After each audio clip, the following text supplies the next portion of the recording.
pouring their heart out for everyone. Taas ang kamay. G-Force! G-Force!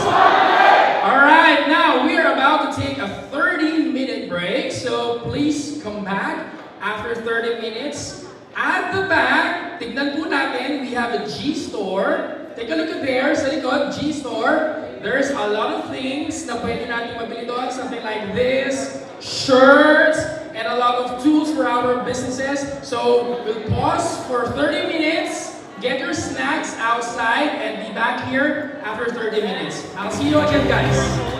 Part of our program. And events, meetings like this will never be complete without the doctor is in segment. So ito yung paborito ng lahat, paborito ko. I don't know with you guys, but we will be inviting some doctors on stage. So kikilalanin po natin yung mga makakasama natin doctors on stage and we'll call them one by one. So our first doctor is a doctor of medicine in dentistry. He is a member of FPSOHNS and a practicing orthodontist. He is also a practicing TMJ dentist, and he is practicing and affiliated with the San Antonio Medical Center in Lipa City, Batangas. Friends, G-Force, let us all welcome on stage Dr. Alyn Mendoza.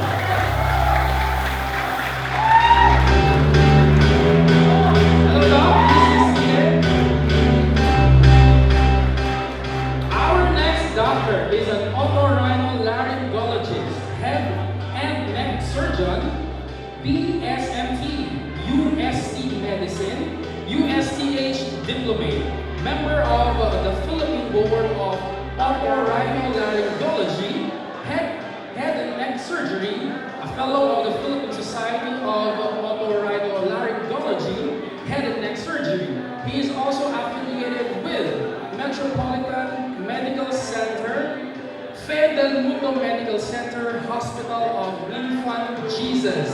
Let us warmly welcome our next doctor on stage, Dr. Harvey Hendricks, Jesus.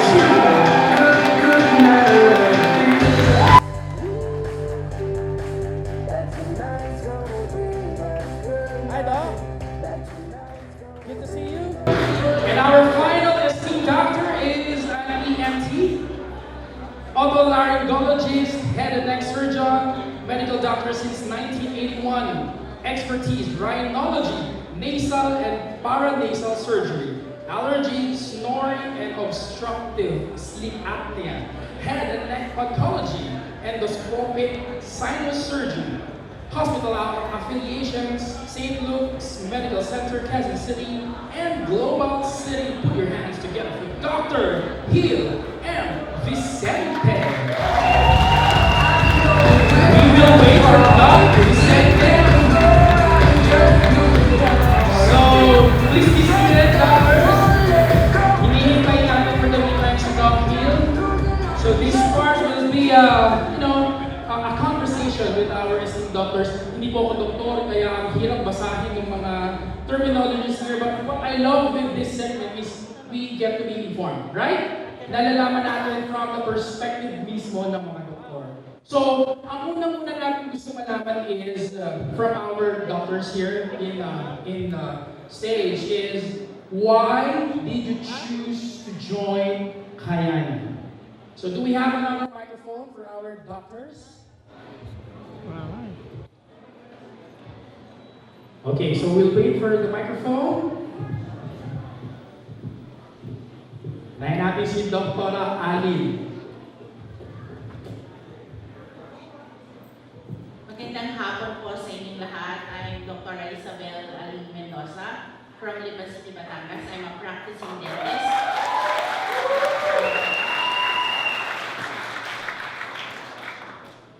Why did you join Kayani, Doc?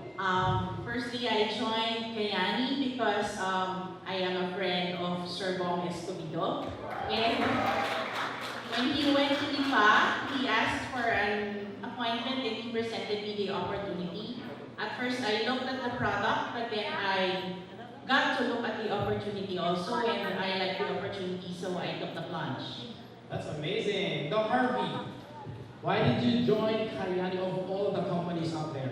Good afternoon.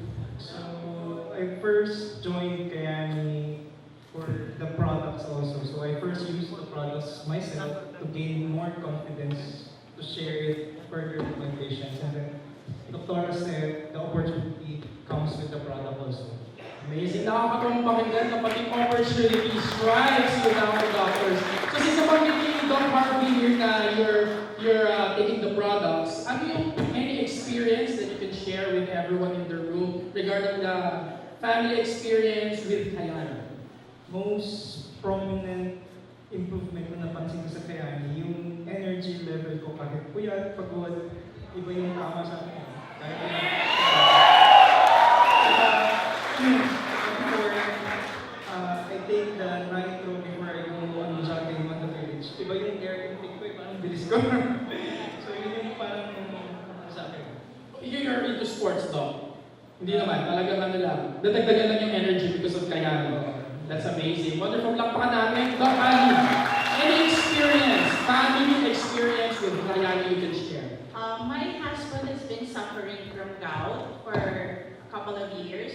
We've been a frequent visitor of Asian Hospital for the rheumatologist doctor. My husband has been taking maintenance medicine for this gout for a year. And then when I suddenly found Kayani, I saw that it has an anti-inflammatory effect. So I forced my husband to take the product, disregard the maintenance. So for a few months, pahirapan na pagpapainom. Sabi ko nga, iinumin mo na lang, hindi mo papainom. So napuwersa siya. So after a few months of taking it, then na-feel niya na wala na, hindi na sumasakit yung gout niya, hindi na nagkakaroon ng attack. We are already 1 year and 2 months in Kayani and he never had an attack kahit kumain pa siya ng kumain ng lahat ng bawal. Amazing! Narinig mo yung word of force. Kapag sa doktor, wala tayong choice. Talagang, di ba, pag nireseta yan, talagang gagamitin natin. But with Kayani, it's an amazing story. So, ito yung gusto malaman po ng lahat tungkol sa mga doctors at marinig ng lahat po. Do you recommend with your patients yung ating Kayani products? Let's start with you, Doc. Ako nga po ay dentista sa Diplomate hospital based. Since I cannot go around doing the network thing, what I do is I endorse products to my patients the whole day. So whenever I'm doing tooth extraction or I'm doing something, I always tell the patient, oh, di ba, mami mo may hypertension. Maybe you want to try this, and then I will explain. And then patients will take products, and then sometimes I have reorders. Frequently, I have registration when they were able to like the products. And specifically, I am using nitro in my surgical procedures.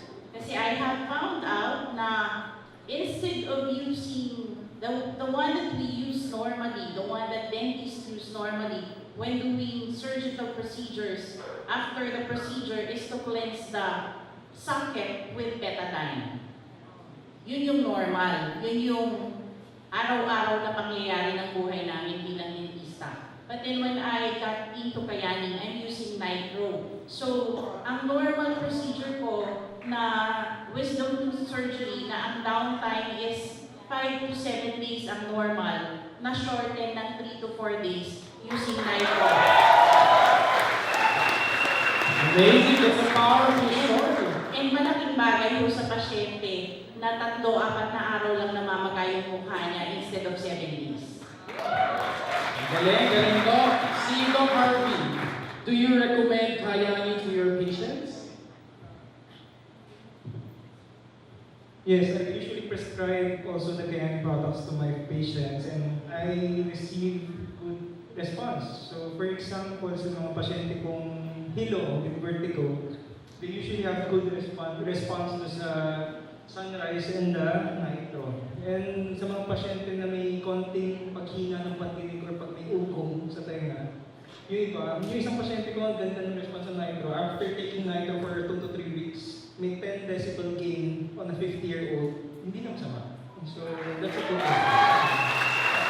Amazing. Nakakatawa. So, ito yung ako personally gusto ko rin malaman, galing ko sa mga doktor. Yung regarding sa sinasabi nila, are there really side effects of these supplements to a patient, for example, with mga sakit talaga like cancer, etc.? From the medical perspective, what would you say about this thing that they call side effects? For me, there's none. Kasi the products are scientifically proven, scientifically made, and these are all natural products. So when I prescribe the triangle of health, usually hindi na ako nagtatanong kung anong ibang gamot na ininom nila. Kasi sa totoo lang, hindi naman ito makaka-apekto eh. So, kapante ako.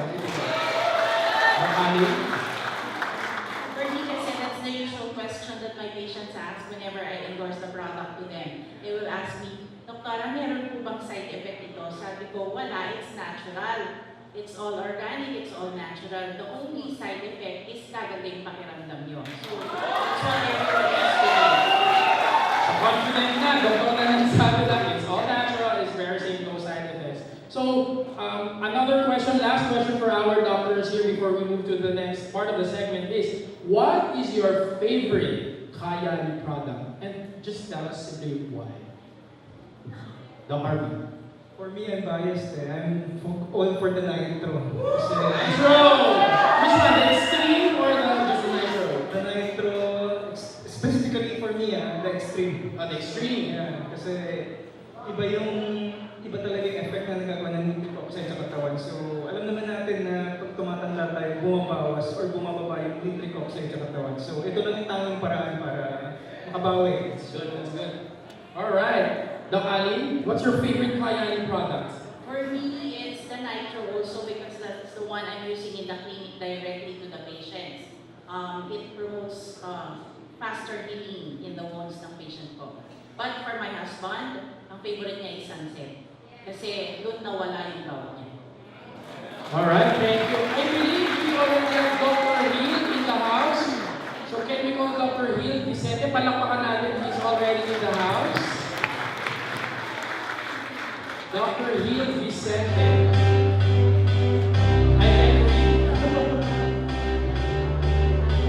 Okay. So we're expecting Dr. Hill to come and join us. So we'll expect a little more time with our two doctors here. Who among in our audience have a question? You know, meron kayo talagang matagal na gusto itanong. This is the perfect time. Kasi we have two doctors here and we're still waiting for Dr. Hill Vicente. Meron bang gusto itanong sa ating dalawang doktor dito? Anyone? We have our microphone there. Just raise your hand and we'll just listen to your question. Anyone? Alright, we have one here.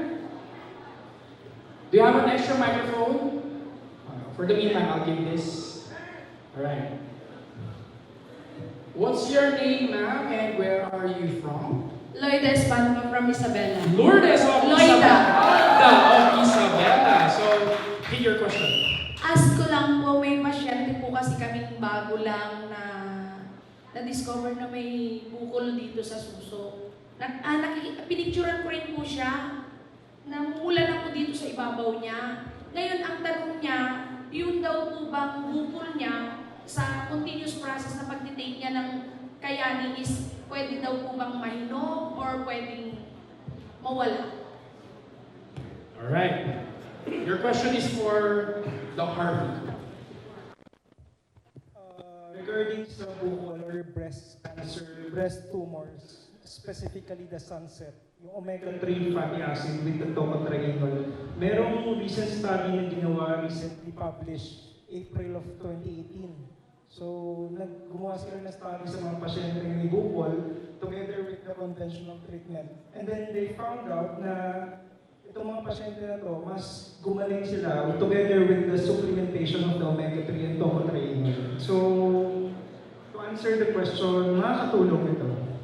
Merong ibang pasyente na ginagamit pa yung nitro directly applied on the tumor itself. So, Sige, may follow-up question. I'll just go there. Kung masagot na doctor, yes ma'am? Please tell your name, where you're from, and your question. Hi, my name is Edwina Mabeza. So, Doc, I heard you say about gout. I have patients po kasi na undergoing the treatment ng gouts. And they've been very skeptic at first, pero katulad ng husband yung mahirap painumin. Pero yung dosage, Doc, ang concern ko, how does it work for your husband po? How much dosage of each? Thank you. Normal dose lang po of 3 in the, 30 minutes before sleep. Pero when we were in the US last May, because we attended the convention, since medyo maraming lakad, pinapatake ko din siya ng 6 na. Para sure, kasi ang daming kinain, tapos ang daming lakad. Whenever alam ko na maraming ginawang bawal, na mag-a-add on as stress dun sa problema, so dino-double dose ko lang siya. That's good. Nasasagot naman yung tanong. Alright, good. Meron pa po? Okay, di tayo sa likod. Meron tayong extra tanong. Good exercise for me po. Naka-leather shoes po din ako. Okay, sino yon yung may tanong? Alright, ma'am. You'll follow after? Good afternoon, Doc. I'm Lali from Mandaluyong. Ako personally, meron kasi akong fat deposit in between my intestine and liver according to the CT scan last year. So, ang sabi ng doktor ko, explore lab daw, tatanggalin siya. So, marami na akong food supplement na tinik. Still, meron pa rin akong hyperacidity. So, may reflux lagi. Yun ang experience ko. So, yung friend ko, si Tita Marie, in-invite niya ako dito na yun daw, maganda daw ang effect ng mga product. So, nag-join ako. So, anong best po na product na pwede kong i-take? Kasi ang fat deposit ko is nasa 13/12. So, sobrang laki na parang ganito. Kaya malaki yung aking chan. So, yun po ang ina-advise ng doktor na tanggalin. So, ako ayoko naman. Although yung hindi naman kami gagastos kasi may health card, pero ayoko pa rin personally na magpa-opera. May na-start na po ba kayo? Mga food supplement po like DXN, tapos yung may bago yung sa UP, yung dito sa may shop. So yung ganun pa rin po eh. Mapapasa yung pain, pero nandiyan pa rin yung hyperacidity. Lahat na lang nagkakos ng acidities, tinatanggal na, pero nandiyan pa rin siya. Siguro it's best to start the triangle of health and then pahinto na po yung mga supplements muna. And then siguro gagawa tayo ng serial monitoring of the regression ng fat. Kasi yung bukod sa sunset, the anti-tumor property ng sunset, ang sunrise kasi maraming siyang components eh. So yung ibang components doon very high na anti-inflammatory. So eventually, titignan natin kung matutunaw. Saka ang sunset kasi, ang kaganda sa sunset pag inom sa gabi, it targets the liver. So it targets your lipid metabolism. So tignan natin kung niliit. And then we do serial monitoring after the treatment of the trial of the triangle. Thank you, Doc. Nasagot naman, ma'am. Satisfied. Alright, we have another question here. Good afternoon po, Doc. Ang tanong ko lang po is regarding dun sa situation before ng father-in-law ko kasi last 3 years ago nag-undergo siya to bypass operation and then stomach aneurysm. So ang concern ko po ngayon is kung paano ko namin i-recommend yung product, kung safe po ba dun sa operation niya before. Yes, it's safe, pero I suggest you start with the FX muna, the triangle of the FX muna. And then, if okay yung response, you can progress next month to the nitro extreme na, the extreme triangle na. Doc, how about po yung sunrise and then the sunset? Yes, but it's safe altogether. It should definitely promote better cardiac health for the patient. So, this will benefit the patient lalo kung may heart problems siya before. Thank you. Maraming salamat. Dumadami mga tanong. Okay, meron tayo. Gusto nang magtanong, lumapit na sa akin. Hello po, good afternoon. Doc, tanong ko lang kasi sa theory ko, dalawa po yung question ko. Yung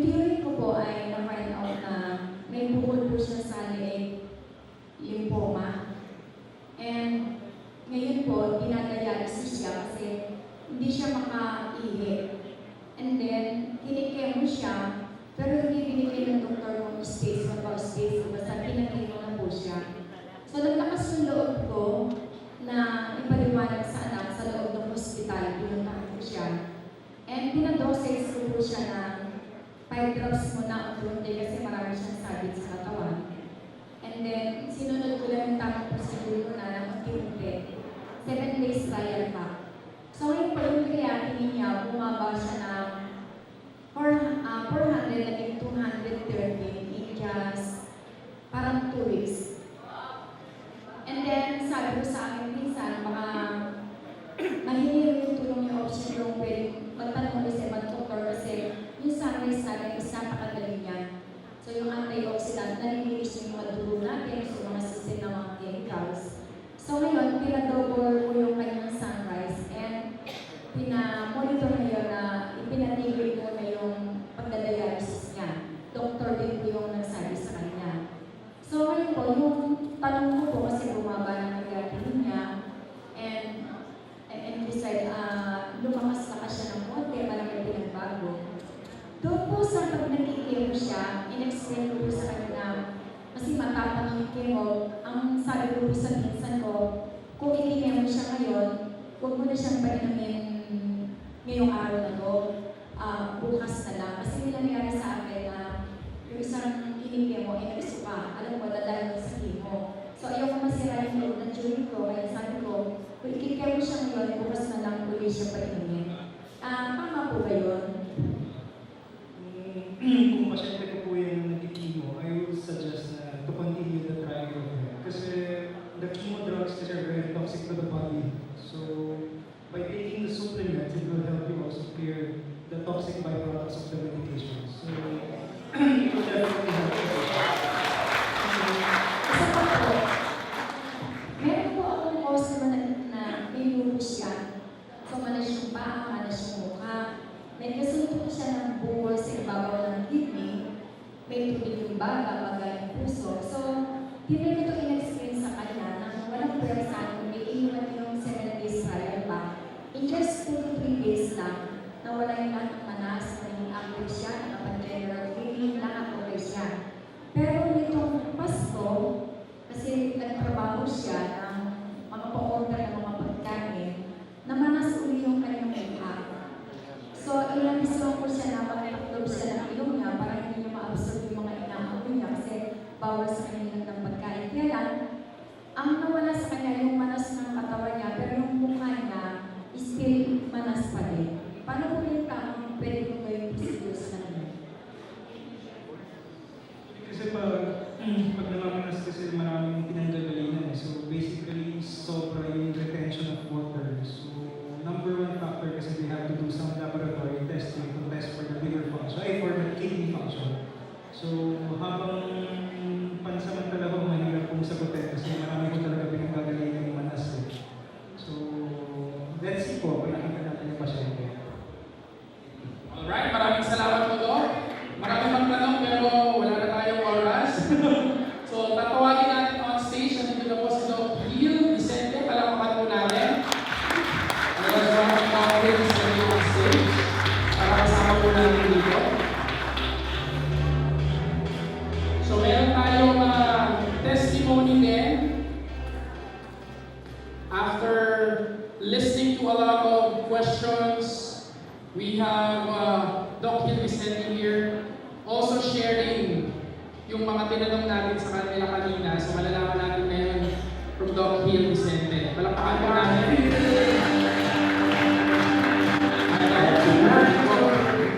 We know that lovers are really busy, so we appreciate your time, Doc.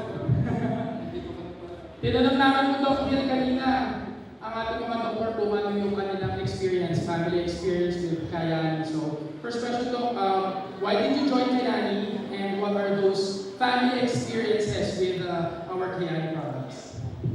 Hindi, matagal na ako nag-lecture on nitric oxide.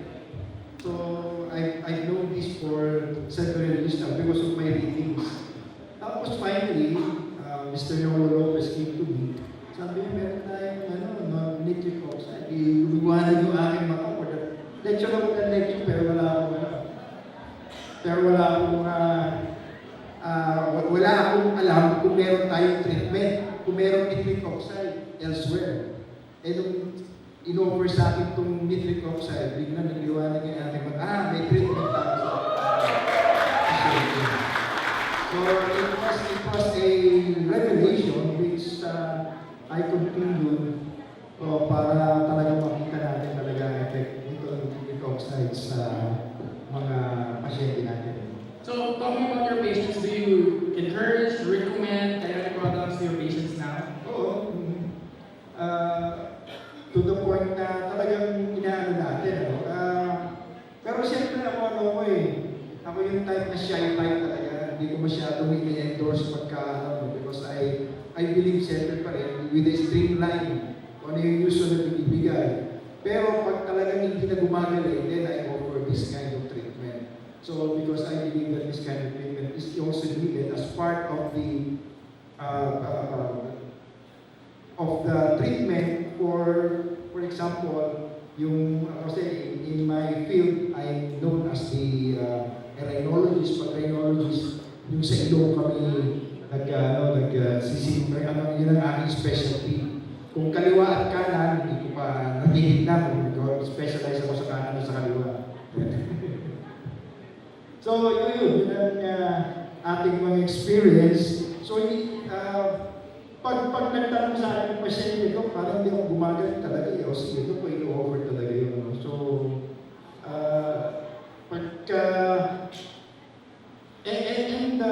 nitric oxide also would be very much helpful in my practice. Nung na-introduce niya sa akin ito, it has been part of my armamentarium.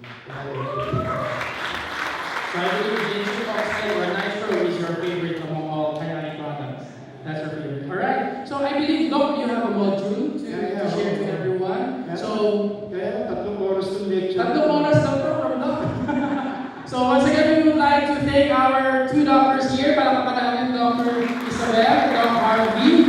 Thank you. We will proceed with Dr. Vicente. He will share with us a module for us to learn more about our care. Thank you, Doc. So I'll give the stage now to Dr. Vicente. Today I will be talking, in-introduce ko yung sarili ko as a rhinologist, which is a specialist in the nose. Sa nose. Ayan. So, sometimes we treat each other. You in the Maori tribe, among Maori tribe, they treat each other using the nose. Kaya nagbabatian sila ngayon. Tayo nga tayo sa tayo.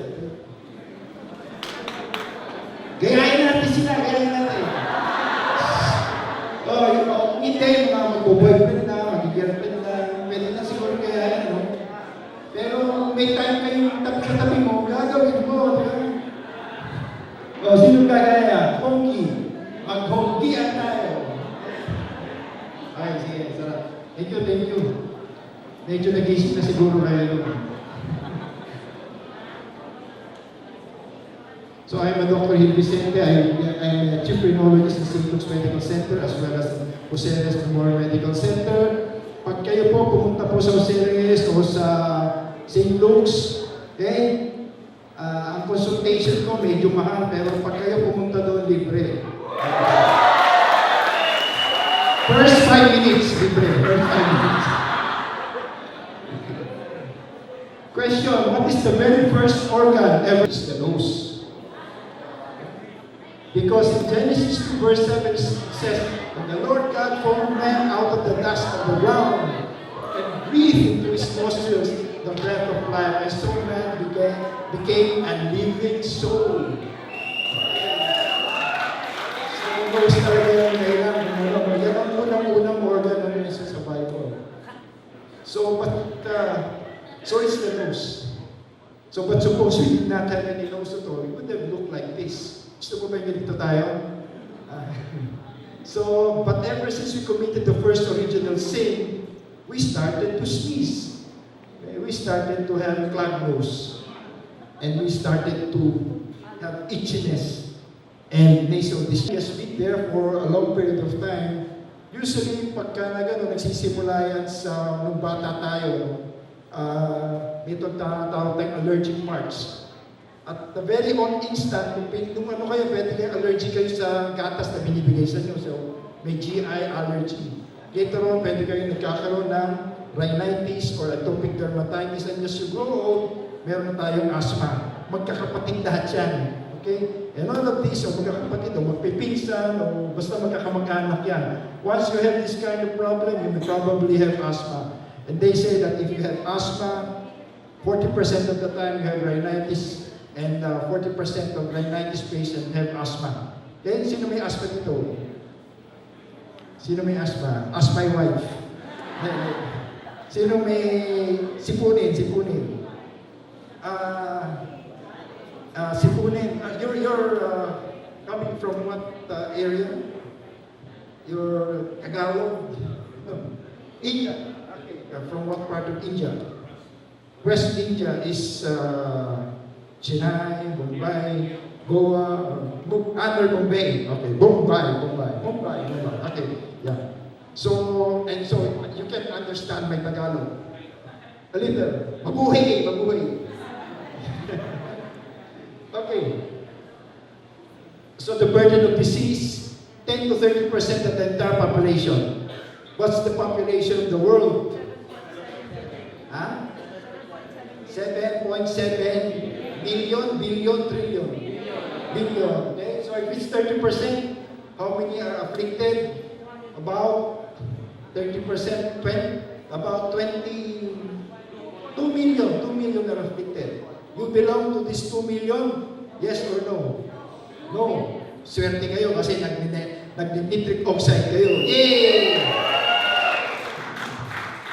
Kaya wala na kayo yung ganun problema. Okay?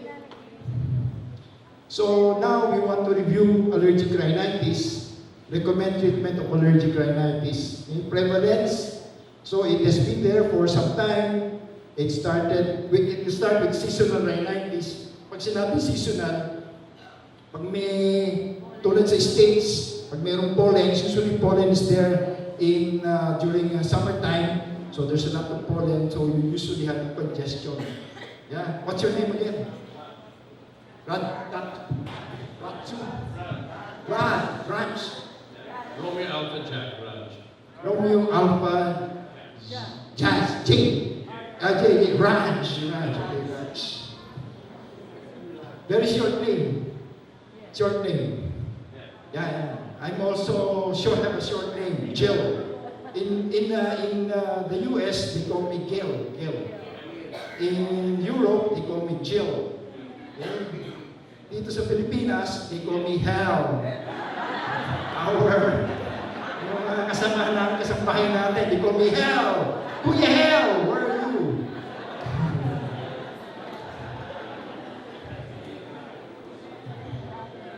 Ayun. Nag-gano'n. Okay. Nag-stop.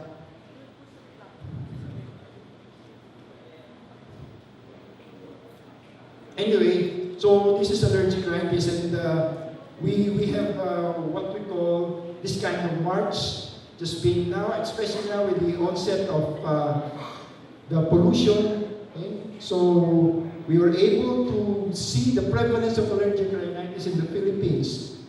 22% higher prevalence compared to that of the urban area. So in the rural areas, we're more prone to have allergic rhinitis, whereas in the provinces, less. And see, Filipinos have all these kinds of symptoms. Okay, from January to December, it's all the same. Unlike in Europe or in the States, they have a season. Season and then season also. 10 minutes. Okay, 10 minutes. Doon na tayo sa nitric oxide kagad. Diretso. Sige. Okay. So, anyway, so there's now an increasing incidence of worldwide allergic rhinitis. So, the best thing is to avoid. Okay? What do you avoid? Avoid things which will cause you to sneeze, which would cause you to have nasal obstruction and would cause you to have nasal discharge.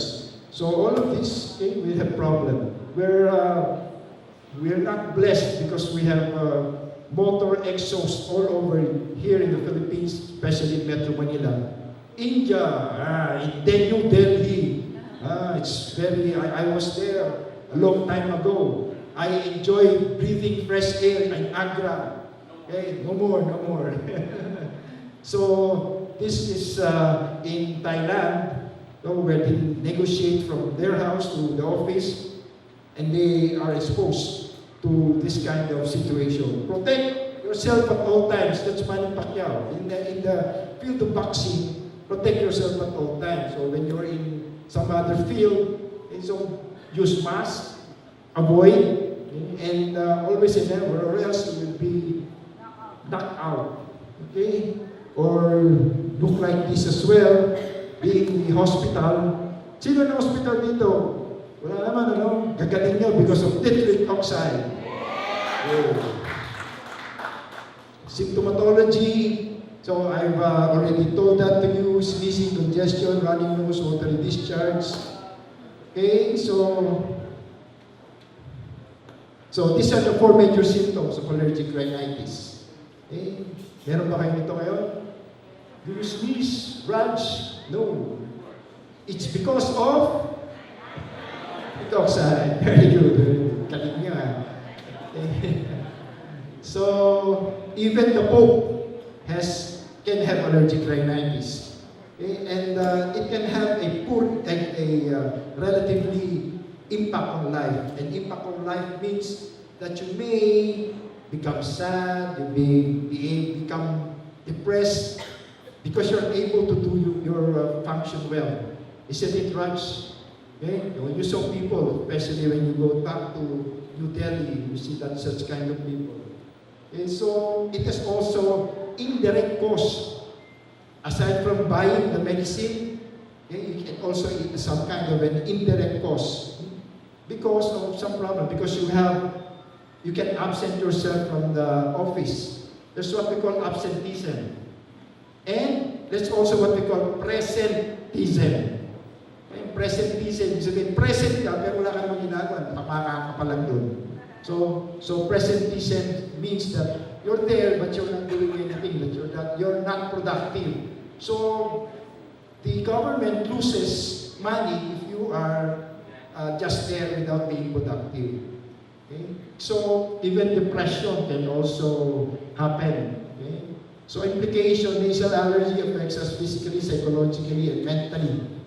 Comorbidities, if comorbidities means that you may have other problems if you have this kind of situation, like rhinitis, laryngitis, if it goes down, you can have tonsillitis, you can have nasal problem, such as nasal polyps. So everything of this goes through, and sometimes it can cause abscess in the brain.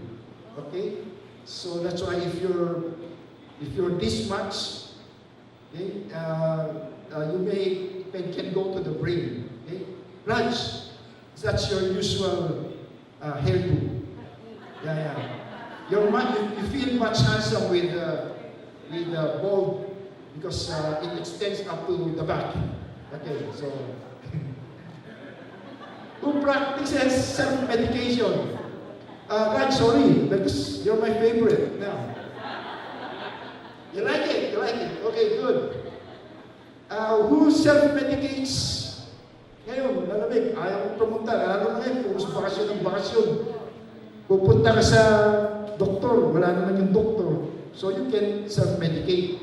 But only for 3 days dapat. No? So your fever, take paracetamol, you have cough, take mucosal, or you have nasal discharge, you can take your favorite nasal decongestant. So, however, give sufficient warning to patients, especially parents, when self-medicating. And the social media should help in this dissemination. Okay, so these are our area guidelines. Our area guidelines says that we have mild, intermittent, moderate, mild, and persistent. So we give second generation antihistamine, and then we give leukotriene and also corticosteroids. All of this we give. And sometimes we fail also. And because di naman kami magaling lahat talaga no? So we follow the Western type of medicine. But I don't believe that. 5 minutes, okay, 5 minutes. Then, pero I want to touch first on saline solution. The saline solution is probably advocated as a therapy for chronic rhinitis. Okay, mechanism of action, it cleanses your nose, basically. Okay? It's flushing the nose. It improves the mucociliary clearance. Okay? Use of nasal tubes. The nose is a dirty organ, they say. You believe that, Raj? Yeah? It's a nose, it's a dirty organ. Okay? No, true, okay? So that we need to cleanse it, So you use a physiologic solution. Physiologic solution can be, okay, 7 ounces of water, plus 1/3 teaspoon of rock salt. You know rock salt? Okay? And then you put it can be equivalent to 0.9% solution. Or you can have a lactated linear solution, which is available in the market. So this is the physiologic solution. So, huwag na natin ito pag-usapan. Okay, so we are blessed that the aim is to remove the drop particles, loosen the debris, and improves the mucosal clearance. But we are blessed that we have this. We're in archipelago. We can swim anywhere, but not in Manila Bay. Yet.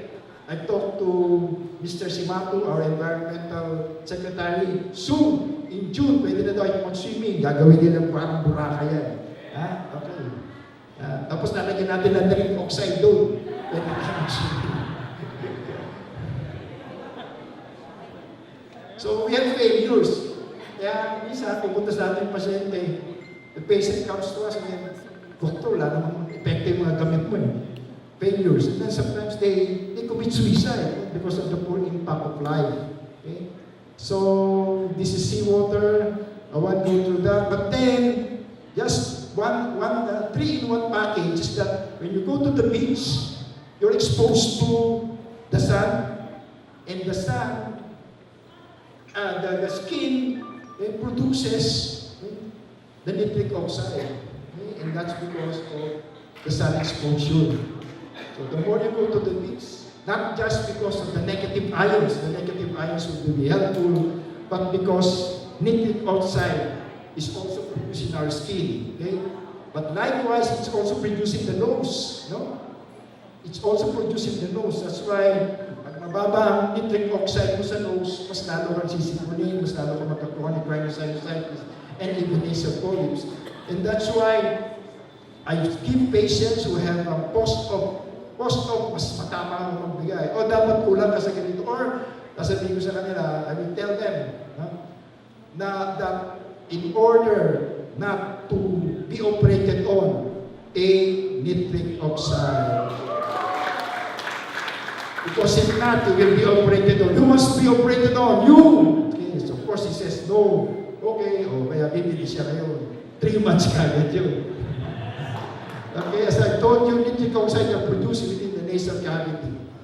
Okay, and we have a measurement, actually. Ito yung gusto kong bilhin ngayon na available. Once it is available, we will be sharing to you this knowledge, and I want to have some kind of research with this one. Mr. Nolo gave me this one. He gave me this one. We went to the States, he bought me this one. So I usually would take my patients nitric oxide. And usually, if there's a problem, then probably they have a poor nitric oxide production. Okay? But then, we're looking forward to this kind of situation. Ayaw na naman. So, anyway, we have chronic inflammation, and I think the chronic inflammation, chronic rhinosinusitis is just one of them, and then the solution would be this nitric oxide. Okay? So, because of this nutrition, and we all know about it, time is up. So, lights up, lights on. So this is the science of nitric oxide. It defends, maintains, and repairs. And I know you have probably known this. Okay, and